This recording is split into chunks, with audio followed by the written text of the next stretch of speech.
kayaknya instrumen kerjanya nggak gitu deh. Kemauan itu baik atau buruk tidak dari akal, tapi dari dada. Jadi kemauan itu, jadi wakil Allah itu hati. Nah, akal itu alatnya. Ya, ini misbah, ini zujajah. Jadi bukan pertentangan antara hati dengan akal. Sebenarnya kalau ada pertentangan hati dengan akal itu karena hatimu itu tidak mau dinasihati oleh akalmu. Karena akal itu kan alat untuk mencapai. Nah, hati itu berkemauan saja. Nah, hati ini bisa dipengaruhi oleh cahaya, bisa dipengaruhi oleh syahwat di bawahnya. Dua.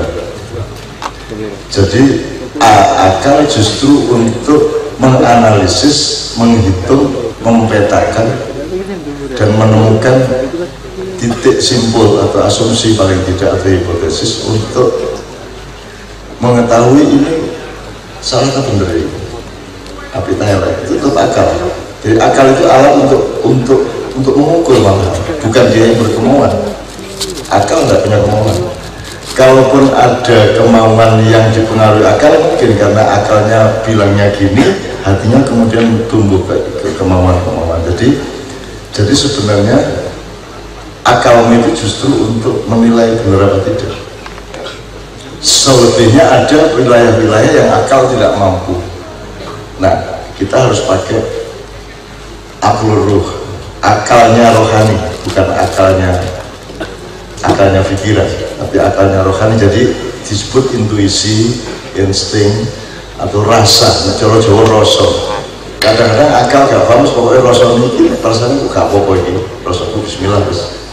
Nek tak delok-delok arah itu iki ya nek sembuh ya terus, tapi kata itu oke lah aja. Bapak terus tidak masalah. Menurut ya. Jadi menurut saya cara kerjanya menurut saya, tapi tidak berarti pasti begitu. Menurut saya kerjanya seperti itu. Jadi akal itu stafnya hati. Nah, akal itu sebenarnya punokawan kalau makanya punokawan itu harus lengkap. Smart itu dia memiliki seimbangan atas semua nilai. Kalau Petro itu kalau Gareng itu filsafatnya, jadi dasar-dasar yang melahirkan teknologi berpikirnya. Kalau Petro itu intelektualnya. Kalau Gareng, kalau Bagong itu pertimbangan budayanya. Jadi untuk simulasi budayanya itu Bagong, karena itu dia sangat kultural, sangat nakal dan seterusnya. Itu punokawan. Jadi orang harus punya punokawan. Setiap orang punya punokawan, setiap raja punya punokawan. Itu yang tidak dimiliki Indonesia. Indonesia itu tidak peduli sama punokawan, tidak peduli sama Bugawan, tidak peduli sama Panembahan, tidak peduli sama Pancel. Sedulur papat itu pun dikuasai oleh salah satu saja. Dan makanya tidak pernah mencapai mutmainnah. Kan hasilnya ketidaktenangan. Kita bernegara 70 tahun, hasilnya adalah ketidaktenangan. Seharusnya kan manusia itu menuju mutmainnah. Dari lawama, amar, sufia menuju mutmainnah. Amarah Anda punya, ya.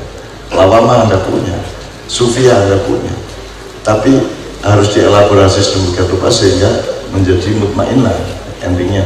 Karena nanti Allah manggilnya yang mutmainnah. Kalau Anda masih lawama ya dipaksa gak dipanggil. Ya ayyatuhan nafsul mutmainnah irji'i ila rabbiki radiyatan mardiyah wadkhuli fi ibadi wadkhuli jannati, gitu. Iya akan sungkan lagi puas kepaksa ya lebih ketawa ya ini aja ya, kira-kira gitu ya, insyaallah ya. Wis dari situ kamu pergi sendiri, kamu mengembara sendiri. Malioboro dadi wali kang Goro. Nah itu sudah ya. Malio itu kata kerja, perintah. Nek warung marungo, ya. Apa nih? Sing kedua, dengan ini doa. Saya kira itu saya pernah ngomong seperti itu untuk menunjukkan dilema. Dulu sebenarnya itu ada ukurannya, nganggo akal. Ini loh. Ya Gusti Gusti Allah yang jaluk, yo mongko ra jaluk kan. Tapi kan kene kudu bekewuh karo Gusti Allah, njolak-jaluk tanpa ukuran, sama dengan Anda buruh demo mau kenaikan gaji. Nah, masalahnya cuma satu. Kamu naik gaji ini ukurannya misalnya dari 5 juta menjadi 6 juta misalnya. Itu berdasarkan kemauanmu apa berdasarkan omset dan progresi keuangan perusahaan. Nek anjane pantes sih munda demo. Nek munda mergo kepinginanmu. Mbok sih itu nafsu. Makanya harus dipikir seluruh setiap karyawan harus berpikir perusahaan. Gitu loh. Setiap penumpang bis harus berpikir bis. Ojo berpikir sepul, ojo berpikir kol, ojo berpikir motor, kan begitu.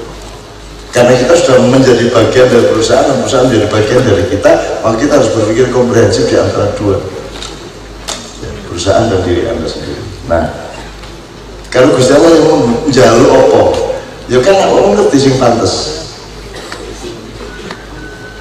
Masukkan jaluk sing kira-kira Gusti Allah sing gak karu-karuan. Ya, satu, nomor loro. Kon jaluk itu aku tuh gini. Anda mendapat hak kan setelah Anda menjalankan kewajiban.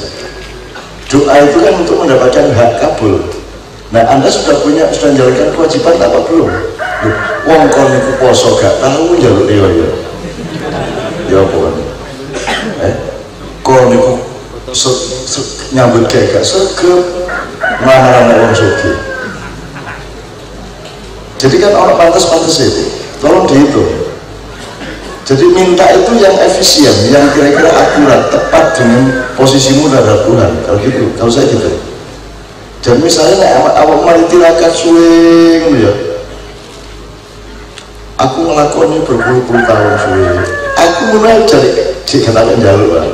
Istak jarmat ya, dari celenganku sebab harus ngono. Tapi kadang-kadang yo kepingin adalah Indonesia ini kata ini kudu rodok digetak didik.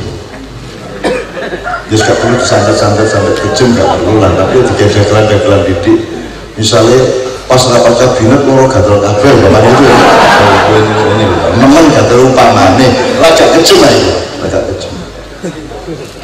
Misalnya 1 dari 9 naga, 1 presiden, 1 dari partai terbesar, iku digawe loro podo sak minggu. Misalnya melengkung gak so ngadeg upamane agak kejem juga loro cuma gak so ngadeg 10 menit upamane loh. Jadi saya tuh sekejam-kejam saya di sini, saya tidak pernah memproduksi kekejaman ya. Jadi ide desa selalu ide komedi agak lucu gitu ya apa caranya gitu. Jadi tetap saya tidak tegaan gitu dia. Jadi kalau Anda memang sudah punya tadi membeli tadi dunia itu tuku kan gak jaluk tuku, meskipun bunyinya jaluk, bunyinya memanggil atau menghimbau atau memohon, tapi menurut saya positioningnya adalah membeli. Kita membeli surga dengan ibadah, dengan manfaat hidup, dengan sregep, dengan kasih sayang, membeli surga. Kan Allah sendiri menggunakan kata-kata itu. Coba kalau misalnya itu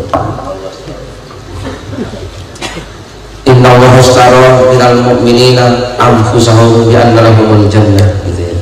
Sesungguhnya Allah membeli dari orang-orang beriman kepada diri mereka bahwa sungguhnya bagi mereka adalah surga. Tidak Allah pakai bahasa itu karena orang Quraisy kan bangsa pedagang. Jadi Allah saja itu pakai bahasa yang membumi gitu ya.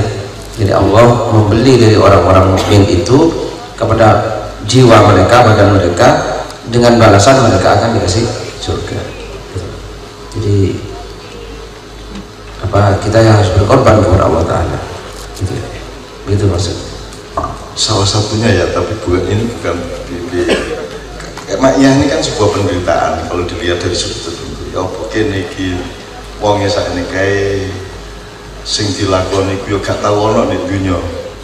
Gendeng kabeh sampai jam 3 lungguh sak bayi-bayine dijak ya Pak. Terus dua bontor dhewe, terus acara jam 09.00 maghrib wis mudi minggu. Betul? Dit, awas kalau kalian itu. Saya sendiri pinggir cagak selama hidup. Ini kan penderitaan, kan seharusnya uang lumpuh kayak gini kan iso jadi kekuatan politik, iso jadi alat untuk karier pemimpinnya, kan gitu. Nek kon dadi nek aku dadi ketua Maia, aku iso nyapres, iso nyawapres, minimum ya menko lah. Ya paling enggak ya wapres wamen pola. Nah tapi kita tidak lakukan, kita melakukan saum yang luar biasa. Ini penderitaan kalau mau diakoni yoga, ditulis-tulis oleh ilmuwan yoga, padahal fenomenanya ini jawaban dari seluruh yang dicari oleh dunia, dari sudut pola berpikir, cara menjalani hidup, cara menempatkan tujuan, cara mencari kebahagiaan, mencari ketenangan, dan cara membangun keamanan. Dua, gak mungkin loh anak acara saya ini terus menerus puluhan tahun di gak ada pasukan nih. Just kabeh pasukan nih, DDW, kabeh pasukan. Loh, dari semua sudut kita ini betul-betul wajubah minallah subhanahu wa ta'ala. Dan tidak ada orang yang tahu, tidak ada orang yang kagum, tidak ada orang yang lega hati kurek ono bersabure mencair kabeh niki kok dadi banyu kabeh. Di kono-kono di es beku di mana-mana kan itu. Nah menurut selain cawe gini mencair semua hatinya. Nek wis mencari gak enak kate pisah, gak enak. Mosok gak kangen, mosok gak menyatu, mosok kate lapo-lapo sing jahat. Gak mungkin iki arek berbuat jahat. Ya paling apa-apa kesenggol padahal nyenggol ya ono ini bidik menunggu ya gak bersih temen lah. Hidup itu kalau sangat bersih juga tidak baik pun. Kalau anda rekaman musik dalam tanda petik ya lu cok dirungokno aja dipotong. Karena rekaman musik ya kudu ono noise-nya. Nek kon bersih ngono gak enak. Kudu ono misalnya musik kudu ono pause nih, kudu ono sepi nih, kudu ono sing gak ono, ngerti lah. Kudu ono sing gak ono. Misalnya tek iku akan di musiknya karo kosongnya. Tek akan di kosongnya karo musik. Akeh kosongnya. Jadi kita harus mempelajari isi dan kosong dalam berbagai macam konteks, pola dan skala serta kasus. Gitu. Nah jadi nang Gusti Allah ya ngono ya diukur, iso ngukur apa? Ya karo diukur lah wong kon niku, wis jelas kon niku nek kon niku anjene PT ya ojo ya Allah. Maburkanlah aku. Ya kon niku tak dadekno PT kok ya mabur ngono sih. Dadi yo ojo overdosis, ojo overacting, yo diukur lah. Njaluk lah pantes cetha gitu loh menurut saya. Ya. Jelas ya, yang tanya sih tadi, Anda ya, yang di belakang ya. Orang pantas sih kok. Dan nek umpama awakmu butuh temenan, ya tambah ono lah biaya nih. Poso, ki nemen iki kan tak poso wis. Wis telung dina berturut-turut gitu kan. Tak tambahi wiritan saya ini lah. Digawe sapa ngerti iki karo Gusti Allah didoli temen gitu ya. Didoli. Jadi nggak kamu mari sembahyang, mak poso, sembahyang bunyi terus wiritan terus ini tumbas. Jangan kalian ya, nang mari tumbas. Ini Gusti Allah mesti seneng ada iki, ya kita belum akhir ngono ya. Tadi jelas ya mantra nih wiritan tumbas.